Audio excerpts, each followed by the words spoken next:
Eso es lo que no quieren en el caso del Poder Judicial, ese modo operandi, porque es, con todo respeto, mafioso.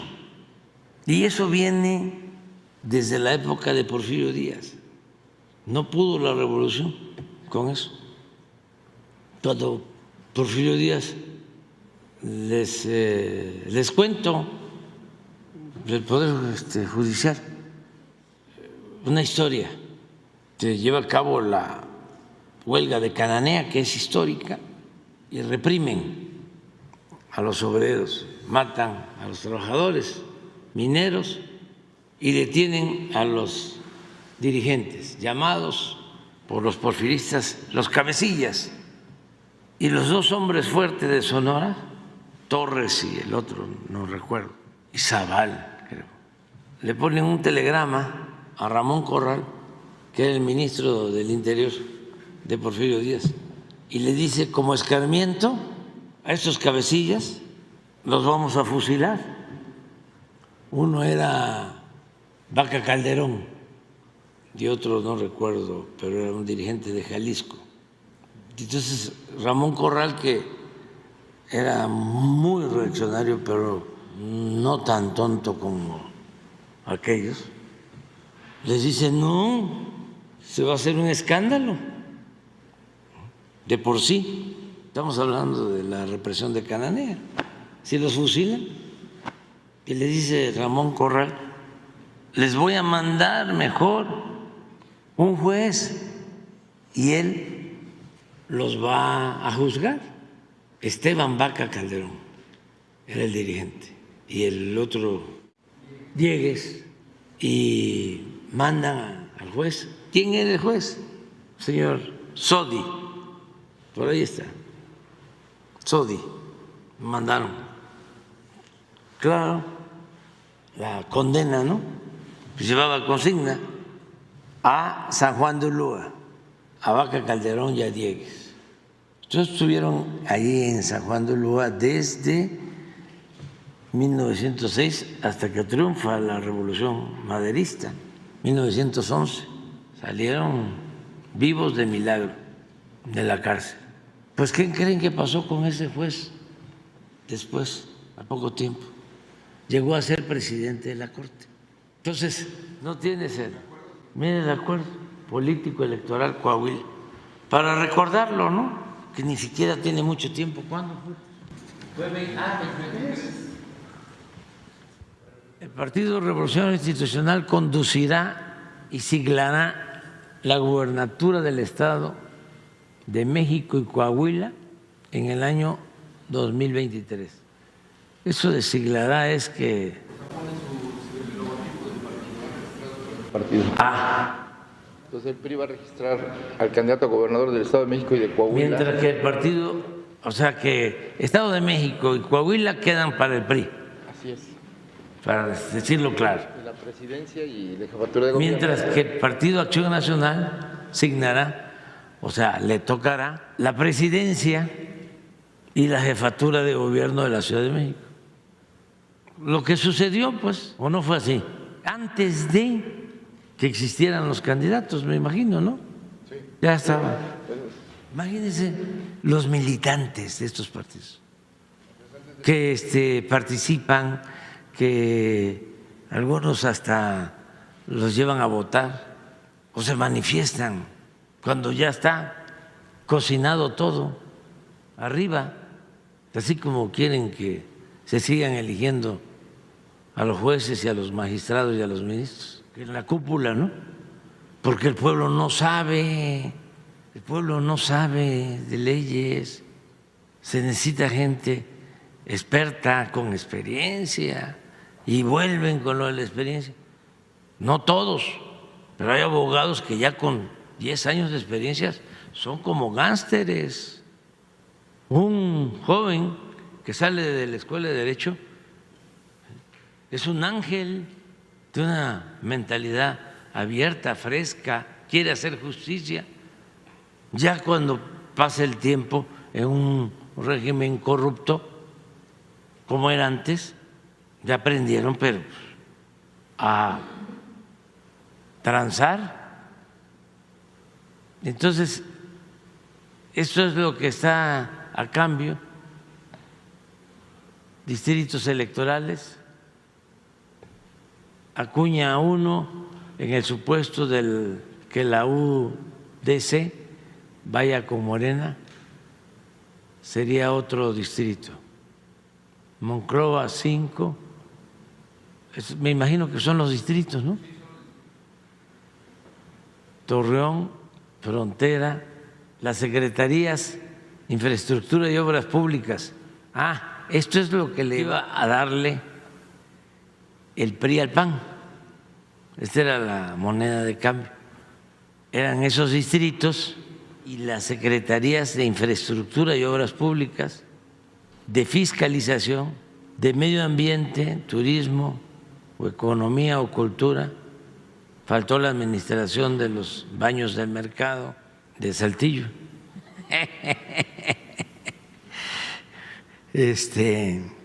Porque hasta allá llegan 20% de las subsecretarías, descentralizados, desconcentrados y direcciones.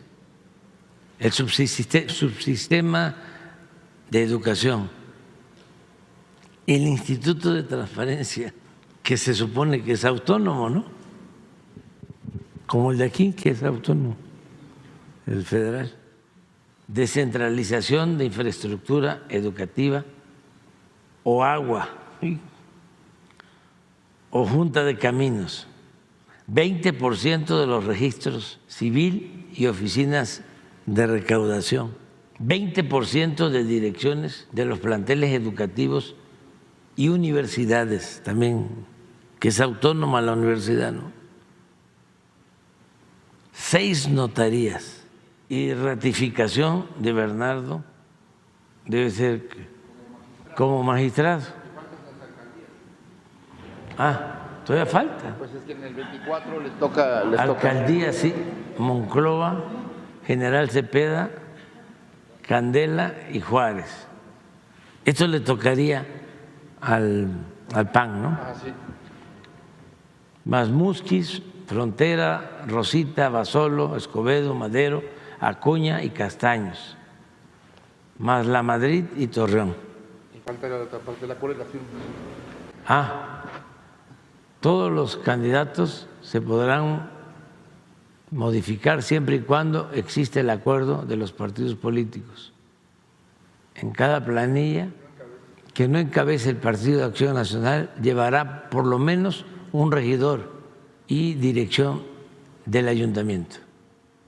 En los distritos federales, Para la elección de 24. este es para diputado federal, Torreón y Monclova, el 5 de Torreón y el 3 de Monclova. Alejandro Moreno Cárdenas, Marco Antonio Cortés Mendoza, Armando Tejeda Cid, Rubén Ignacio Moreira. Rubén es el que está Rubén, sí, ahora. El que está ahora ahí hablando contra el neoliberalismo. El que ya, pero ya se arrepintió. Porque ya quitaron el neoliberalismo como política económica. Y Manolo Jiménez Salinas, este es el gobernador. Esto no es política, esto es pedagogía, o sea, es academia. No hay que pelearse con nadie, no hay que tener enemigos, adversarios, pero no enemigos. Es nada más ir aclarando por los jóvenes, para que se acabe con la simulación. Y decía yo que todo esto viene del porfiriato, que era el gran maestro, Porfirio Díaz, de la simulación. Nunca dejó de informar. Bueno, él estuvo 30 años y 4 su compadre, pero en el tiempo que él fue presidente, los informes eran semestrales. Nunca dejó de informar. Nunca se dejaron de hacer elecciones. Se respetaban las formas, pero se violaba el fondo, la Constitución.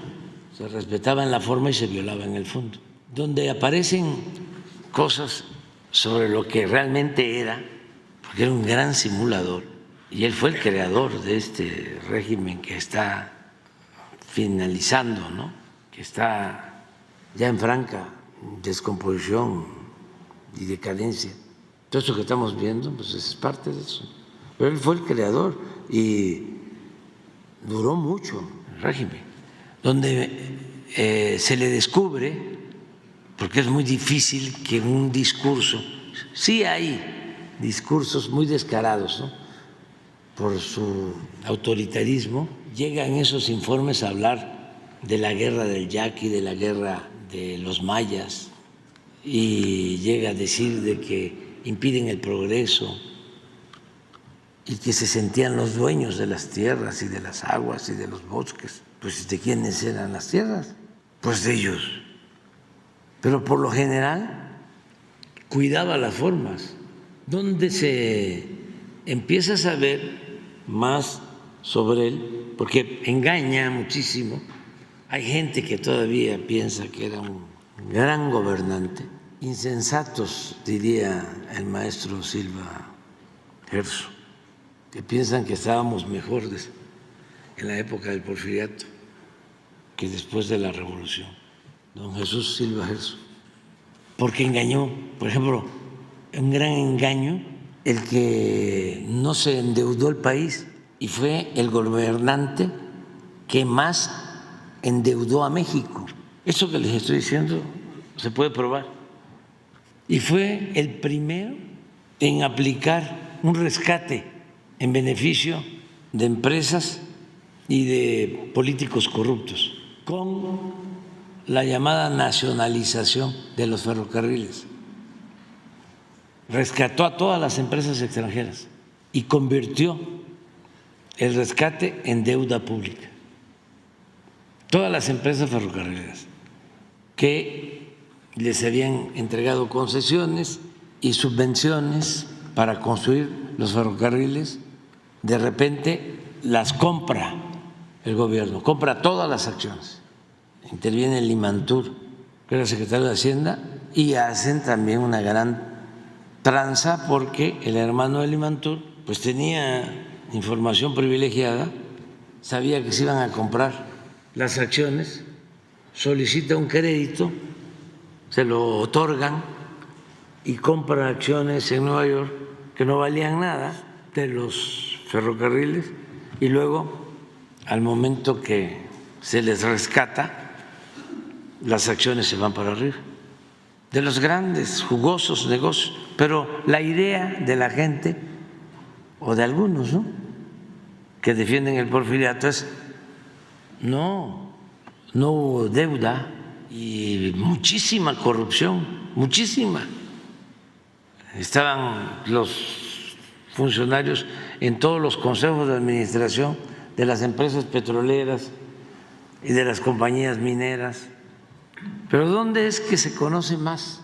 En su archivo, que la familia lo entrega a la UNAM y luego, como no lo trabajan, no lo ordenan, llega a la Universidad Iberoamericana y empiezan a ordenarlo, y no sé si siguieron ordenándolo porque lo pararon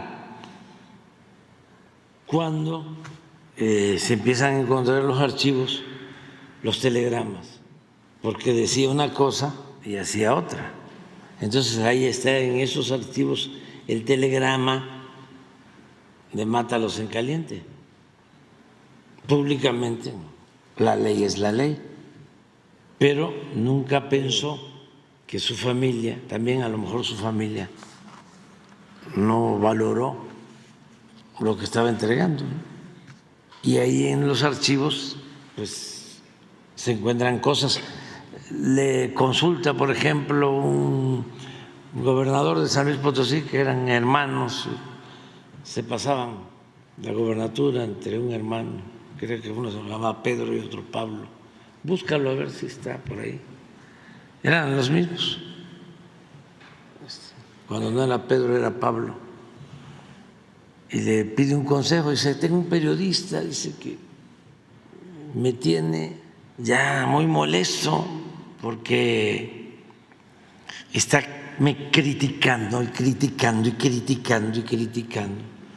Dice, y los jueces no me ayudan, le pido un consejo, porque lo meto a la cárcel y sale y sigue criticándome.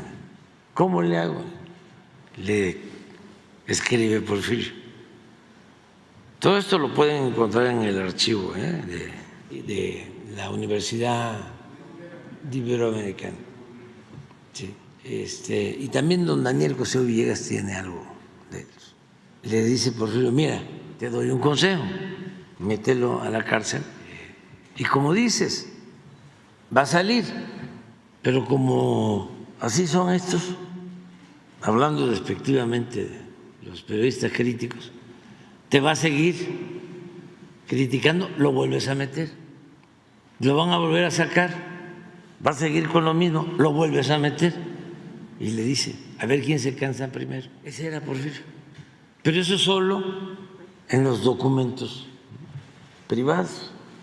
Llegó un tiempo que ya en la Ibero ya no querían o no tenían recursos, quién sabe. Yo me pregunté entonces, ¿no? Porque como me gusta la investigación, que por qué no avanzaban en el ordenamiento, se quedaron de los 34 años, se quedaron como a la mitad, y un archivo, si no está ordenado, pues no, ¿cómo se va uno a meter a buscar papeles si no está ordenado? Requiere de clasificación de trabajo, y de repente lo pararon. Y creo que quedó como en 1900, en aquel entonces, 1901. A lo mejor ya lo tienen ahora completo.